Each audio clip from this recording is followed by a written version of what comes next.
Hi అండి, welcome to our channel smiley and jangri. ఈరోజు నేను కాకరకాయ పచ్చడి పెడుతున్నానండి. ఈ బుడ్డి బుడ్డి కాకరకాయలు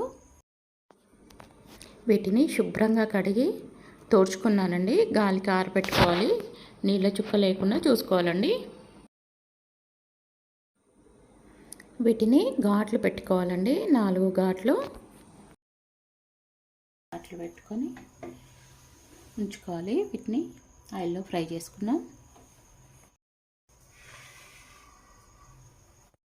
ప్యాన్ పెట్టుకొని ఆయిల్ వేసుకోవాలండి. ఇందులో స్టవ్ వెలిగించాను. 2 కప్పులు ఆయిల్ వేసానండి. ఆయిల్ హీట్ ఎక్కిందండి. వీటిని ఇందులో వేసుకొని ఫ్రై చేసుకోవాలి. ముక్కలకే కదండి, కాకరకాయలకే కాదు, కళాయికి గంటలకి ఏమీ తడి లేకుండా చూసుకోవాలండి. చెమ్మగా కూడా ఉండకూడదు. ఒకవేళ చెమ్మగా ఉందనుకుంటే స్టవ్ మీద ఒకసారి వేడి చేసుకోండి, గంటలు కళాయి, అప్పుడు బాగుంటుంది. ఎక్కువ రోజులు కూడా నిల్వ ఉంటుందండి.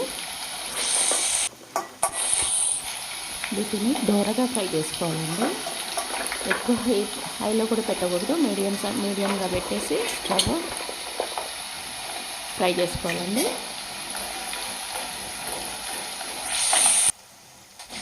పెద్ద కాకరకాయలు అయితే అండి మనం ముక్కలు కట్ చేసుకోవాల్సి వస్తుంది. ఇవి చిన్నవి కాబట్టి కాయ వేసుకొని తినొచ్చండి, బాగుంది కూడా అండి. మేము తిన్నాము.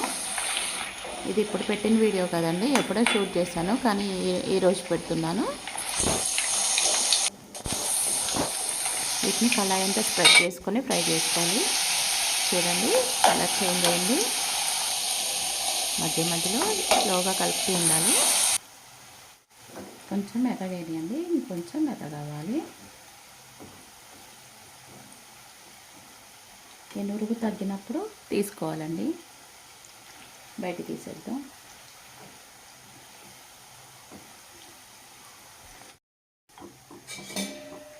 తీసేస్తానండి. తీసేటప్పుడు ఆయిల్ వచ్చినా పర్లేదండి, ఎందుకంటే ఆయిల్ని మళ్ళీ అందులో వేస్తాం కనుక ఫ్రై అయిన దాంట్లో. ఈ విధంగా మిగిలినవన్నీ కూడా ఫ్రై చేసుకోవాలండి, దోరగా ఫ్రై చేసుకోవాలి.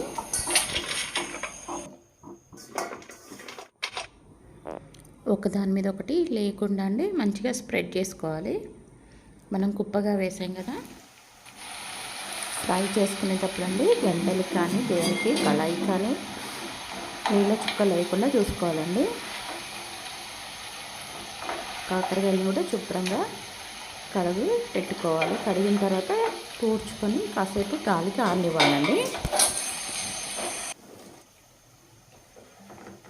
చూడండి ఎలా ఎర్రగా అయినాయో. వీటిని తీసేసుకున్నామండి. తీసేసుకొని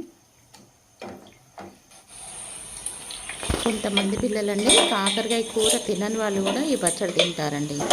చాలా బాగుంది. మీరు కూడా ట్రై చేయండి. ట్రై చేసి ఎలా ఉందో కామెంట్లో తెలియచేయండి. ఒకవేళ మీరు కూడా చేస్తే ఎలా చేస్తారో, మీరే టైప్లో చేస్తారో తెలియచేయండి కామెంట్లో.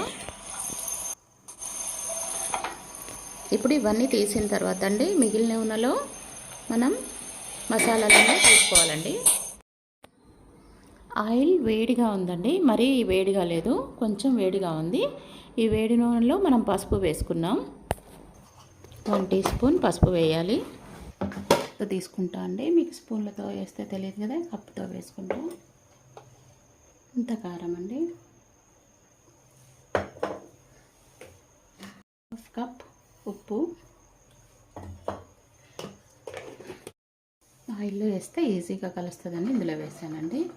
ఈ ఆయిల్ని ముక్కలలో పోసుకోవాలి.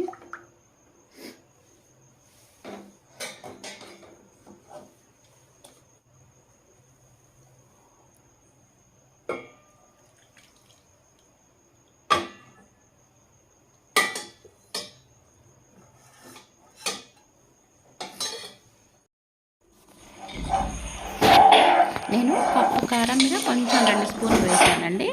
మీరు కారం తినే వాళ్ళైతే ఇంకొంచెం వేసుకోండి. కప్పు కంటే కొద్దిగా తక్కువ ఉప్పు వేసాను. వీటిని మంచిగా కలుపుకోవాలండి ముక్కకు పట్టేటట్లు. చూడండి కారం అయితే నాకు సరిపోయిందండి. ఇప్పుడు ఈ పచ్చడిలోకండి కళాయి తీసుకొని హీట్ చేసుకోవాలి. తడి లేకుండా చేసుకొని 2 స్పూన్లు మెంతులు వేస్తున్నానండి.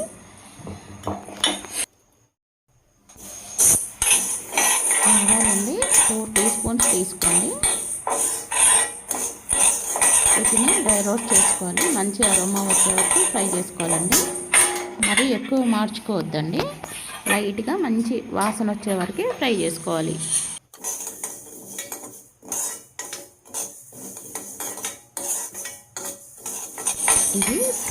ఇవి ఫ్రై అయిపోయిందండి.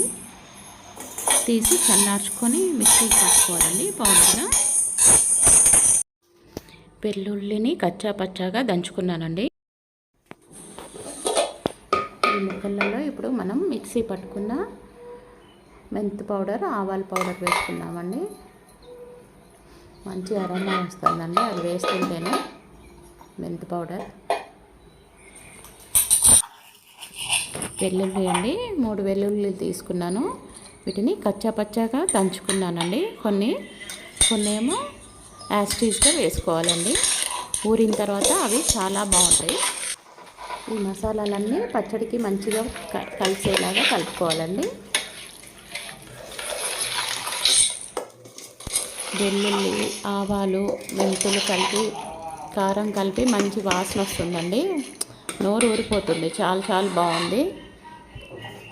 ఫ్రై చేసినవి కాబట్టి ఒకసారి టేస్ట్ చూడొచ్చండి అన్నంలో వేసుకొని. అప్పుడు మనం ఓన్లీ ఫ్రై చేయడానికే ఆయిల్ వాడామండి. ఇప్పుడు సరిపోను ఆయిల్ వేసుకున్నాము. ముక్క మునిగే వరకు ఆయిల్ వేయాలి. ముక్క మునిగే వరకు ఆయిల్ వేస్తేనే నిల్వ ఉంటుందండి పచ్చడి, లేకపోతే పాడైపోతుంది. ఆయిల్ మసాలాలన్నీ కలిసే వరకు చక్కగా కలుపుకోవాలండి. ఈ కాకరకాయ పచ్చడి కూడా మంచిదండి. రోజుకొక ముక్క వేసుకొని తింటే అన్ని విధాల శ్రేష్టం. చూడండి మనకి గ్రేవీ కూడా వచ్చిందండి. ముక్కతో పాటు ఎక్కువ కారం ఏమి వేయలేదండి. 2 కప్పులు కూడా వేయలేదు.